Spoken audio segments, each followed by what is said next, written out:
This is the BLUETTI EB3A portable power station. Compact shell, matte gray finish, fold flat handle, and a clean front panel with everything in one place. 2 AC outlets, a 100-watt USB-C, 2 USB-A, a 12-volt car socket, 2 DC barrel ports, and a wireless charging pad on top. There's a bright LCD that shows exact battery percentage, live input-output, and a time to empty or time to full estimate. Key features include a 268 watt-hour Life PO4 battery rated for long life, a 600-watt pure sine wave inverter with 1200-watt surge, super fast AC charging up to 350 watts without a brick, the option to combine AC plus solar for a quick top-up, and an MPPT controller that can take up to 200 watts of solar. From my experience, the portability and layout make it very easy to live with. I've carried it around the house and packed it for weekend camping without thinking twice. It's about 10 pounds and roughly the size of a shoebox, so it sits neatly under a desk or by the tent door. The handle folds down so it doesn't snag, and the rubber feet keep it planted. The casing feels sturdy enough for everyday bumps, though the handle has a little flex that makes me treat it with care. I put it to work on a car camping weekend. A small 12-volt fridge, a mirrorless camera charger, drone batteries, my phone and a tablet, plus a low-draw fan at night. The regulated 12-volt output held steady, which matters for fridges that get cranky if voltage sags. The 100-watt USB-C port is clutch. I charged a laptop at full speed without the OEM brick. The pure sine wave AC is clean power, so my laptop and camera chargers ran like they were on wall outlets. Pure sine wave just means the electrical signal is smooth, which sensitive electronics prefer. On capacity, 268 watt-hours won't run large appliances for long, but it's enough juice for lights, cameras, a laptop work session, and small comforts. Charging speed is where this thing flexes. On AC and turbo mode, it pulls up to about 350 watts, and it jumps from low to around 80% in roughly half an hour to 40 minutes. That speed is great before heading out or between tasks. The trade-off is noise. The fan ramps hard. In a quiet room, it can be distracting, like a small hairdryer momentarily spooling up and down. I usually switch to standard or silent mode when I'm not in a hurry. Charge times are a bit longer, noise is much calmer, and it's easier to ignore while I work. With solar, I paired a 200-watt foldable panel. Under clear sun, I saw solid input and a full recharge around a couple hours. On partly cloudy days, I noticed that dips in sunlight sometimes cause the input to drop out and recover in fits. Toggling the DC input or moving the panel helped, but it's something to know if your weather is inconsistent.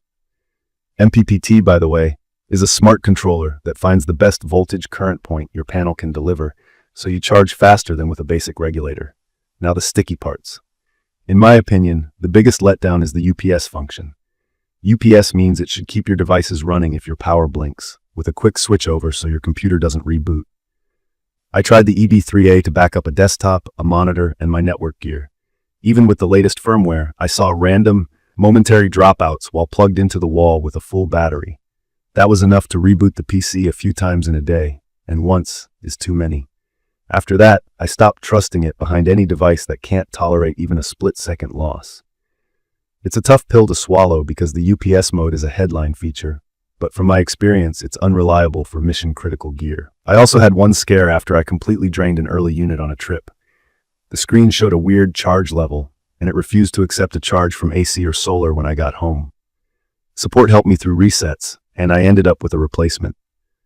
Since then, I've avoided running it to absolute zero, and the replacement has behaved.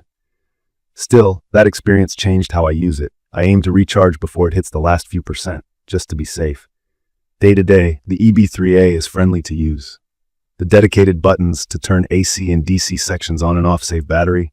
The LED light is actually helpful during an outage, and the LCD readouts are clearer than most. The app lets me switch charge modes and toggle outputs from the couch, though the Bluetooth connection occasionally drops and sometimes takes a second try to reconnect. The wireless charging pad is handy for a casual top-off of my phone, but it's not speedy. I treat it as a convenience rather than a primary charger. I've also seen the USB-A ports underperform occasionally with a couple of accessories that want full rated current, while the USB-C has been rock solid for my laptop and tablet. For anyone new to battery terms, Life PO4 is a safer, long-life chemistry compared to typical lithium-cobalt blends. It can handle thousands of cycles before losing significant capacity, and it's more stable under heat. Just note, it doesn't like cold charging.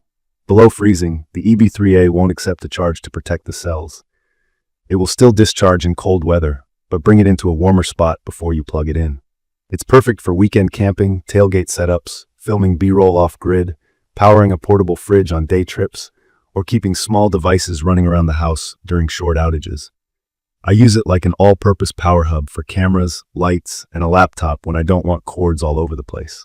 I'd recommend this for people who want quick, portable power for light to moderate loads and who value fast AC charging and that 100-watt USB-C port.